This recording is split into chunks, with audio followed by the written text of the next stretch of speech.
Friends, ನಿಮ್ಮೆಲ್ಲರಿಗೂ ಕೂಡ ನಿಮ್ಮದೇ ಆಗಿರ್ತಕ್ಕಂಥ ಯೂಟ್ಯೂಬ್ ಚಾನಲ್ ಸ್ಟಡಿ ವಿತ್ ಪರಶುರಾಮ್ಗೆ ಸ್ವಾಗತ ಅಂತ ಹೇಳ್ತಾ ಇಂದಿನ ವಿಡಿಯೋದಲ್ಲಿ ನಾನು 9ನೇ ತರಗತಿಯವರಿಗಾಗಿ ಕೂಡ 2 ಸೆಟ್ ಕ್ವಶನ್ ಪೇಪರನ್ನು ಪೋಸ್ಟ್ ಮಾಡಿದ್ದೀವಿ. ಸೊ ಇವಾಗ ಇರ್ತಕ್ಕಂಥದ್ದು ಒಂದು ಫಿಕ್ಸ್ ಕ್ವಶನ್ನ ವಿಡಿಯೋ. ಸೊ ಮತ್ತೆ ವಿಡಿಯೋಗಳು ಬರ್ತವೆ. ಎಲ್ಲ ವಿಷಯದಲ್ಲಿ ನಿಮಗೆ ಈ ಥರದ ಫಿಕ್ಸ್ ಕ್ವಶನ್ಸ್ಗಳನ್ನು ಕೊಡ್ತಾ ಇದ್ದೀವಿ. ಮಾಡೆಲ್ ಕ್ವಶನ್ ಪೇಪರ್ಗಳನ್ನು ಸಾಲ್ವ್ ಮಾಡ್ತಾ ಇರ್ತೀವಿ. ವಿಡಿಯೋದ ಡಿಸ್ಕ್ರಿಪ್ಷನ್ ಬಾಕ್ಸ್ನಲ್ಲಿ FA ಎಕ್ಸಾಮ್ ಕ್ವಶನ್ ಪೇಪರ್ ಅಂತ ಒಂದು ಪ್ಲೇಲಿಸ್ಟ್ ಲಿಂಕ್ ಇದೆ.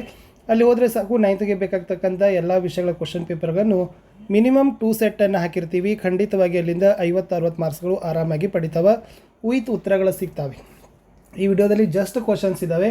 ನೀವು ಹೋಗೋ ಸಮಯದಲ್ಲಿ ನೀವು ಪ್ರಿಪ್ರೇಷನ್ ಮಾಡುವಾಗ ಈ ಪ್ರಶ್ನೆಗಳನ್ನು ಚೆನ್ನಾಗಿ ನೀವೇನು ಮಾಡಬೇಕಪ್ಪ ಅಂತಂದರೆ ಓದ್ಕೊಂಡೇ ಹೋಗಬೇಕು.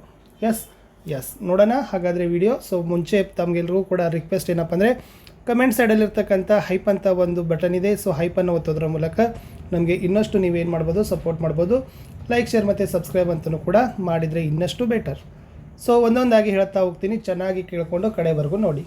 1 ಅಂಕದಲ್ಲಿ ಬರ್ತಕ್ಕಂಥ ಪ್ರಶ್ನೆಗಳು. ಚೋಳರು ಮತ್ತು ಹೊಯ್ಸಳರ ನಡುವೆ ಎಲ್ಲಿ ಯುದ್ಧ ನಡೆಯಿತು?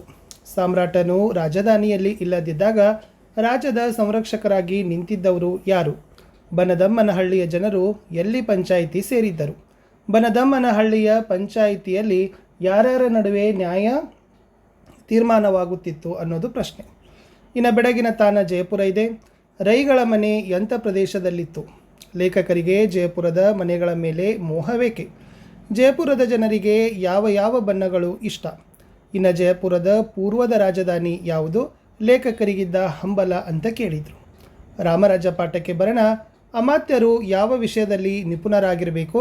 ರಾಜನು ಯಾವ ಕಾರ್ಯವನ್ನು ಕೂಡಲೇ ಆಚರಣೆಗೆ ತರಬೇಕು? ಇನ್ನು ಕಷ್ಟ ಕಾಲದಲ್ಲಿ ನಿಲ್ಲುವವನು ಯಾರು? ಇನ್ನು ರಾಜನಿಗೆ ಮಹತ್ತರವಾದ ಶ್ರೇಯಸ್ಸನ್ನು ತಂದು ಕೊಡಬಲ್ಲವನು ಯಾರು? ದೇಶಕ್ಕೆ ದೊಡ್ಡ ಗಂಡಾಂತರ ತರಬಲ್ಲವರು ಯಾರು? ಯಾರೊಡನೆ ಸಮಾಲೋಚಿಸೋದು ರಾಜದೋಷ ಎಂದು ರಾಮ ಹೇಳ್ತಾನೆ ಅಂತ ಬರೆದ್ರೆ ಸಾಕು. 4ನೇ ಪ್ರಶ್ನೆ, 4ನೇ ಪಾಠ, ಆದರ್ಶ ಶಿಕ್ಷಕ ಸರ್ವೇಪಲ್ಲಿ ರಾಧಾಕೃಷ್ಣನ್. ಈ ಪಾಠದಿಂದ ಚೆನ್ನಾಗಿ ಓದ್ತಕ್ಕಂಥ ಪ್ರಶ್ನೆ. ರಾಧಾಕೃಷ್ಣನ್ ಅವರ ತಂದೆ ತಾಯಿಯ ಹೆಸರೇನು? ರಾಧಾಕೃಷ್ಣನ್ ಅವರ ತಂದೆಯ ಅಪೇಕ್ಷೆ ಏನಾಗಿತ್ತು? ರಾಷ್ಟ್ರಪತಿಗಳಾಗಿ ಪಡೆಯುತ್ತಿದ್ದ ವೇತನವನ್ನು ರಾಧಾಕೃಷ್ಣನ್ ಅವರು ಹೇಗೆ ಸದುಪಯೋಗಪಡಿಸಿದರು? ಇನ್ನು ರಾಧಾಕೃಷ್ಣನ್ ಅವರ ಜನ್ಮದಿನವನ್ನು ಯಾವ ಹೆಸರಿನಿಂದ ಆಚರಿಸ್ತೀವಿ ಅನ್ನೋದು ಇಂಪಾರ್ಟೆಂಟ್ ಇತ್ತು. ಅಷ್ಟು 1 ಮಾರ್ಕ್ಸಲ್ಲಿ ನೀವು ಗದ್ಯಗದ ಪ್ರಶ್ನೆಗಳನ್ನು ಓದಿಕೊಂಡ್ರೆ ಸಾಕು. ಓನ್ಲಿ 1 ಮಾರ್ಕ್ ಹೇಳಿದ್ದೀನಿ. ಇವಾಗ ಹೋಗೋಣ ಪದ್ಯ ಭಾಗಕ್ಕೆ. ಪಾರಿವಾಳ ಪದ್ಯದಲ್ಲಿ ನೋಡೋದಾದರೆ, ಮುದ್ದು ಪಾರಿವಾಳಗಳ ಜೋಡಿ ಎಲ್ಲಿ ಸಂಸಾರ ಹೂಡಿದ್ದವು?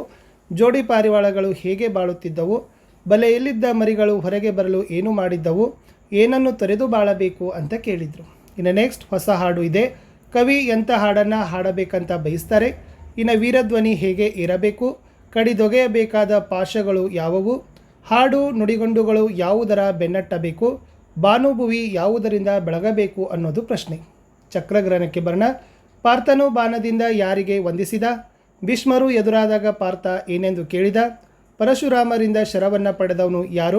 ಕೃಷ್ಣನು ಚಕ್ರವನ್ನು ಹಿಡಿದಾಗ ಏನಾಯಿತು ಅಂತ ಪ್ರಶ್ನೆ. ಇನ್ನು ಬಲಿಯ ನಿತ್ತೊಡೆ ಮುನಿಯಂದಿಂದ ಯಾವೆಲ್ಲ ಬರ್ಬೋದಂದರೆ, ಅಭಯ ರುಚಿಯ ಸಹೋದರಿಯ ಹೆಸರು ಮೋಸ್ಟ್ ಇಂಪಾರ್ಟೆಂಟ್. ಅಭಯ ರುಚಿ ಮತ್ತು ಅಭಯಮತಿಯರನ್ನು ಸೆರೆ ಹಿಡಿದಿದ್ದು ಯಾವಾಗ? ಕುಸುಮದತ್ತನ ತಂದೆ ಹೆಸರು ಇಂಪಾರ್ಟೆಂಟ್. ಮಾರಿದತ್ತ ಪಟ್ಟವನ್ನು ಯಾರಿಗೆ ಕಟ್ಟಿದ ಅನ್ನೋದು ಕೂಡ ಇಂಪಾರ್ಟೆಂಟ್ ಇತ್ತು. ಪುಟ್ಟ ಹಕ್ಕಿ ಪದ್ಯ ಪಟ್ಟಕ್ಕೆ ಹೋಗೋಣ. ಇದು ಪಠ್ಯಪೋಷಕ ಪಾಠ. ಪುಟ್ಟ ಹಕ್ಕಿ ಗೂಡನ್ನು ಹೇಗೆ ಕಟ್ತದೆ? ಗೀತೆಯನ್ನು ಹಾಡುತ್ತಾ ಪುಟ್ಟ ಹಕ್ಕಿ ಯಾರನ್ನು ಸ್ವಾಗತಿಸ್ತಾ ಇದೆ? ಜಗದಲ್ಲಿ ಎಂತಹ ಜನರಿದ್ದಾರೆ? ಪುಟ್ಟ ಹಕ್ಕಿ ಜನದಂಗಳದಲ್ಲಿ ಹೇಗೆ ಹಾರುತ್ತದೆ? ಭೂಮಿ ಆಕಾಶದಲ್ಲಿ ಪುಟ್ಟ ಹಕ್ಕಿಗೆ ಯಾರ ಭಯವಿದೆ ಅನ್ನೋದು ಪ್ರಶ್ನೆ. ಇನ್ನು ಚನ್ನಭೈರಾದೇವಿ ಇದೆ. ಅಲ್ಲಿ 1 ಮಾರ್ಕ್ಸಿಗೆ ಬೇಕಾದಷ್ಟು ಪ್ರಶ್ನೆಗಳಲ್ಲಿ ಅಂದರೆ 2 ಇಂಪಾರ್ಟೆಂಟ್ ಏನಪ್ಪ ಅಂದ್ರೆ, ಚನ್ನಭೈರಾದೇವಿಗೆ ಉದ್ದಟತನದ ಪತ್ರ ಬರೆದವರು ಯಾರು? ಇನ್ನು ಪೋರ್ಚುಗೀಸರು ಚನ್ನಭೈರಾದೇವಿಗೆ ನೀಡಿದ ಬಿರುದು ಯಾವುದು ಅಂತ ಕೇಳಿದ್ದಾರೆ.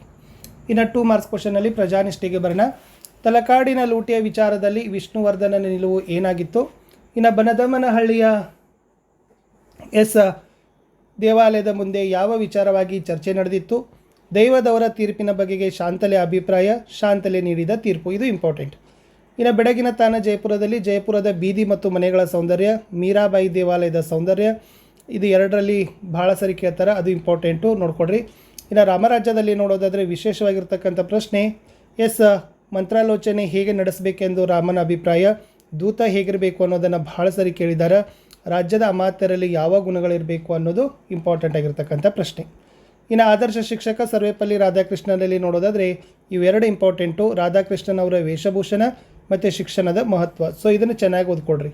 ಇನ್ನು ಪಾರಿವಾಳದಲ್ಲಿ ನೋಡೋದಾದರೆ ಪಾರಿವಾಳಗಳ ಆನಂದಕ್ಕೆ ಕಾರಣ, ಬೇಡ ಏನು ಮಾಡಿದ, ಹೊಸ ಹಾಡಿನಲ್ಲಿ ಕವಿ ಎಂಥ ಹಾಡನ್ನು ಹಾಡಿದಾಗ ವೀರಧ್ವನಿ ಏರಬೇಕು ಅಂತ ಬಯಸ್ತಾರೆ, ಕವಿ ಎಂಥ ಹಾಡು ಗುಡುಕಬೇಕು ಅಂತ ಆಶಿಸ್ತಾರೆ, ಈ ಹಾಡು ಹೊಸತು ಎಂದು ಕವಿ ಹೇಳಲು ಕಾರಣ ಏನು, ಚಕ್ರಗ್ರಹಣದಲ್ಲಿ ಭೀಷ್ಮರು ಕ್ರೋಧಗೊಳ್ಳಲು ಕಾರಣವೇನು, ಭೂಮಿಯ 4 ದಿಕ್ಕುಗಳಲ್ಲಿ ತಲ್ಲಣ ಉಂಟಾಯಿತು ಏಕೆ ಅಂತ ಕೇಳಿದರು. ಇದು ಇಂಪಾರ್ಟೆಂಟ್ ಇದೆ. ಇನ್ನು ಬಲಿಯ ನಿತ್ತೊಡೆ ಮುನ್ವ್ಯಂದಲ್ಲಿ ಅಭಯರುಚಿ ತಲ್ಲಣಗೊಳ್ಳಲು ಕಾರಣ ಏನು, ಅದು ಇಂಪಾರ್ಟೆಂಟ್. ಮಾರಿದತ್ತ ಏಕೆ ಉದ್ವಿಗ್ನಾದ ಅನ್ನೋದು ಬಹಳ ಸರಿಕೆ ಇರ್ತಕ್ಕಂಥ ಪ್ರಶ್ನೆ. ಇನ್ನು ಸಂದರ್ಭಗಳಂತಲೂ ಕೂಡ ಪ್ರತಿ ಪಾಠದ ಸಂದರ್ಭಗಳನ್ನು ಬರೆದಾಗ ಇಷ್ಟು ಬರೆದ್ರೂ ಕೂಡ ನಿಮಗೆ ಅರ್ಧ ಮಾರ್ಕ್ಸ್ ಆರಾಮಾಗಿ ಕೊಡ್ತಾರೆ. ಯಾವುದು, ತಲಕಾಡುಗೊಂಡನಿಗೆ ಜಯವಾಗಲಿ, ಸೆರೆ ಸಿಕ್ಕ ಸೈನಿಕರ ಮೇಲೆ ದೌರ್ಜನ್ಯ ನಡೆಸೋದು ಯೋಧ ಧರ್ಮವಲ್ಲ, ತಂಬುಲ ಉಗದ ಮೇಲೆ ಮತ್ತೆ ಎತ್ತಿ ಬಾಯಿಗಾಕೊಳ್ಳೋಕ್ಕೋ ಕೆಟ್ಟತನ ಬೇಡ, ಚಾವಡಿಗೆ ನಕ್ಷತ್ರ ಲೋಕದ ಸೊಬಗನ್ನು ಕೊಡುತ್ತದೆ. ಇದು ಸ್ವಲ್ಪ ಇಂಪಾರ್ಟೆಂಟ್ ಅದ, ಸೊ ನೋಡಿಕೊಡ್ರಿ. ಸೊ ಇವೆಲ್ಲ ಏನಪ್ಪ ಅಂದರೆ ಪ್ರಜಾನಿಷ್ಠೆ ಪಾಠದಲ್ಲಿರ್ತಕ್ಕಂಥ ಒಂದು ಸಾಲುಗಳು ಇತ್ತು. ಇನ್ನು ಮುಂದಿನ ಒಂದು ಪ್ರಶ್ನೆಗಳನ್ನು ನೋಡೋದಾದರೆ ಫ್ರೆಂಡ್ಸ್, ಸಂದರ್ಭಗಳಿದ್ದಾವೆ. ಬೆಳಗಿನ ತಾನ ಜೈಪುರಕ್ಕೆ ಬರೋಣ. ಅಲ್ಲಿ ಮಧ್ಯಾಹ್ನ ವೇಳೆ ಚಾವಡಿಗೆ ನಕ್ಷತ್ರ ಲೋಕದ ಸೊಬಗು, ಅದು ಬೆಳಗಿನ ತಾನ ಜೈಪುರದಲ್ಲಿ ಬರ್ತದೆ. ಅದು ರಾಮರಾಜ್ಯ ಪಾಠದ ವಾಕ್ಯ ಅಲ್ಲ, ಯಾಕಂದರೆ ನನಗೂ ಅದು ಅನಿಸಿತು, ಯಾಕಂದರೆ ಅದು ಜಂತರ್ ಮಂತರದಲ್ಲಿ ಹೋಗಿರ್ತಕ್ಕಂಥ ಪ್ರಶ್ನೆ ಇತ್ತು. ಇನ್ನು ಅಲ್ಲಿ ಮಧ್ಯಾಹ್ನ ವೇಳೆ ಸ್ನಾನಕ್ಕೆ ನೀರು ಕಾಯಿಸೋ ಅಗತ್ಯವಿಲ್ಲ ಅಂತ ಕೇಳಿದ್ದಾರೆ. ಇನ್ನು ನೆಕ್ಸ್ಟ್ ಏನಪ್ಪ ಅಂತಂದರೆ ಗಂಡಸರು ರಂಗುರಾಯರೇ, ಪ್ರಾಚೀನ ಗುಡಿ ಗೋಪುರಗಳು ಗೂಬೆಯ ಮನೆಗಳಾಗಿದ್ದವು, ಚಾವಡಿಗೆ ನಕ್ಷತ್ರ ಲೋಕದ ಸೊಬಗು ಕೊಡುತ್ತದೆ. ಇನ್ನು ರಾಮರಾಜ್ಯದಲ್ಲಿ ನೋಡೋದಾದರೆ 1000 ಮೂರ್ಖರಿಗಿಂತ ಒಬ್ಬ ಪಂಡಿತ ಲೇಸು, ದೂತ ಕಾರ್ಯಸಮರ್ಥನು ಪ್ರತಿಭಾಶಾಲಿ ಆಗಿರಬೇಕು, ನಿನ್ನ ಆದಾಯ ವ್ಯಕ್ಕಿಂತ ಹೆಚ್ಚಿದೆ ತಾನೆ. ಇನ್ನು ಆದರ್ಶ ಶಿಕ್ಷಕ ಸರ್ವೇಪಲ್ಲಿ ರಾಧಾಕೃಷ್ಣನಲ್ಲಿ, ನೀವೊಬ್ಬರೇ ನನ್ನನ್ನು ಒಬ್ಬ ಮನುಷ್ಯನಂತೆ ಕೊಂಡು ವರ್ತಿಸಿದ್ದೀರಿ, ಆರ್ಥಿಕ ಪರಿಸ್ಥಿತಿ ತಮ್ಮ ಸಾಧನೆಯಲ್ಲಿ ನಿವಾರಿಸಲಾಗದ ತೊಡಕಾದೆ ಭಾವಿಸಲಿಲ್ಲ. ಇದು ಇಂಪಾರ್ಟೆಂಟು. ಮಾನವತೆ ವಿಶ್ವ ಅನುಸರಿಸಬೇಕಾದ ಮಾರ್ಗ ನೋಡಿಕೊಡ್ರಿ. ಇನ್ನು ಪಾರಿವಾಳದಲ್ಲಿ ಮೋಹ ಮುಸುಕಿದ ಬುದ್ಧಿ ಸರ್ವನಾಶದ ಸಿದ್ಧಿ, ಅದು ಬಹಳ ಸರಿ ಕೇಳಿದ್ದಾರೆ. ಇನ್ನು ಹೊಸ ಹಾಡಿನಲ್ಲಿ ಬರ್ತಕ್ಕಂಥ ಪ್ರಶ್ನೆ ಅಂದರೆ ಯುಗಗಳಾಚೆಯಲ್ಲಿ ಲೋಕಾಂತರದಲ್ಲಿ ಆ ಹಾಡು ಗುಡುಗಬೇಕು. ವಿಶೇಷವಾಗಿ ಹೊಸ ಹಾಡಿನಲ್ಲಿ ಆ ಥರದ ಪ್ರಶ್ನೆಗಳು ಇಲ್ಲ, ಬಟ್ ಆದರೂ ನೋಡಿಕೊಡ್ರಿ. ಚಕ್ರಗ್ರಹಣದಲ್ಲಿ ಇಂಪಾರ್ಟೆಂಟ್ ಇದ್ದಾವೆ. ತೃಣವ ಮುರಿಯೋದಕ್ಕೆ ಕೊಡಲಿಯೂ ಬೇಕೆ, ಅದು ಬಹಳ ಸರ ಕೇಳಿದ್ದಾರೆ, ಇಂಪಾರ್ಟೆಂಟ್ ಅದ. ಇನ್ನು ಬಲಿಯದೊತ್ತಡೆ ಮುನಿಯಂ ಅನ್ನೋದ್ರಲ್ಲಿ ಆ ಸಾಲೆ ಕೇಳಿದ್ದಾರೆ. ಯಾವುದು, ಬನಿಯದೊತ್ತಡೆ ಮುನಿಯಂ ಮತ್ತು ನರಕದೋಳು ನಿವಾರಣೆ ಒಡೆಯಂ ಅಂತಕ್ಕಂಥದ್ದು ನೋಡಿಕೊಡ್ರಿ. ಅದು ಎರಡು ಚೆನ್ನಾಗಿ ಓದ್ಕೊಂಡು ಹೋಗಿ. ಇನ್ನು ಪ್ರಬಂಧಗಳಲ್ಲಿ ನೋಡೋದಾದರೆ ಸ್ನೇಹಿತರೆ, ಸೊ ವಿಶೇಷವಾಗಿ ನಿರುದ್ಯೋಗ, ಜನಸಂಖ್ಯೆ ಇವೆರಡೂ ಕೂಡ ನಿಮ್ಮ ಪುಸ್ತಕದಲ್ಲಿದ್ದಾವೆ. ರಾಷ್ಟ್ರೀಯ ಹಬ್ಬಗಳ ಮಹತ್ವ ನೋಡ್ಕೊಂಡೋಗಿ. ಅಕ್ಷರ ದಾಸೋಹ ಮತ್ತು ಕ್ಷೀರಭಾಗ್ಯಗಳ ಸಾಮಾಜಿಕ ಮಹತ್ವ ಅನ್ನೋದು ಇಂಪಾರ್ಟೆಂಟ್. ಇಲ್ಲಿಂದ ಒಂದಂತೂ ಕೂಡ ನಿಮಗೆ ಆರಾಮಾಗಿ ಬರ್ತದೆ. ಸೊ 10 ರಿಂದ 15 ಸಾಲುಗಳಲ್ಲಿ ಬರೀಬೇಕು, 3 ಹಂತ ಬರೀಬೇಕು. ಸೊ ಫಸ್ಟ್ ಒಂದು ಪೀಠಿಕೆ ಬರೀಬೇಕು, ಎರಡನೇದು ವಿಷಯದ ನಿರೂಪಣೆ ಬರೀಬೇಕು, ಮೂರನೇದು ಏನು ಬರೀಬೇಕಪ್ಪ ಅಂದರೆ ಉಪಸಂಹಾರ ಅನ್ನೋದನ್ನು ಬರೆದ್ರೆ ಸೊ ಖಂಡಿತವಾಗಿ ನಿಮಗೆ ಅಂಕಗಳನ್ನು ಫುಲ್ಲಾಗಿ ಕೊಡ್ತಾರೆ. ಇನ್ನು ಗಾದೆ ಮಾತುಗಳನ್ನು ನೀವು ಏನು ಮಾಡಬೇಕಪ್ಪ ಅಂತಂದ್ರೆ ಮೌಲ್ಯಾಧಾರಿತವಾಗಿ ಬರೀಬೇಕು. ಸೊ ಫಸ್ಟ್ ಗಾದೆ ಮಾತುಗಳಲ್ಲಿ ಪೀಠಿಕೆ ಅಂತ ಇರ್ತದೆ, ಅಥವಾ ಒಂದು ಹಿಂಗೆ ಬರಿಬೋದು, ಗಾದೆಗಳು ವೇದಗಳಿಗೆ ಸಮಾನ ಅಂತ ಬರೆದು ಅದರ ಮಹತ್ವವನ್ನು ಬರಿಬೋದು.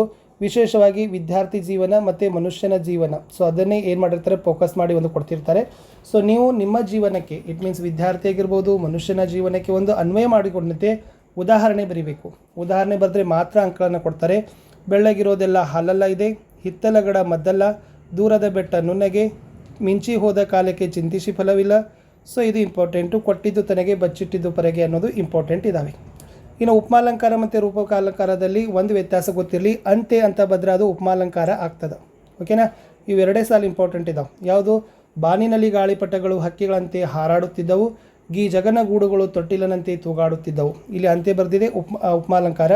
ಇನ್ನು ರೂಪಕಾಲಂಕಾರದಲ್ಲಿ ಶಾಲೆಗೆ ಈ ವಿದ್ಯಾರ್ಥಿಯೊಬ್ಬ ರತ್ನ, ಶೀತೆಯ ಮುಖ ಕಮಲ ಅರಳಿತು, ಮನೆ ಧರ್ಮಾಕ್ರಮ ಅನ್ನೋದನ್ನು ಸೊ ಕೊಟ್ಟಿದ್ದಾರೆ, ಅದು ಇಂಪಾರ್ಟೆಂಟ್ ಇತ್ತು. ಇನ್ನು ದೃಷ್ಟಾಂತ ಅಲಂಕಾರ ಬಂದರೆ ಈ ವಾಕ್ಯ ಎರಡಿದಾವೆ.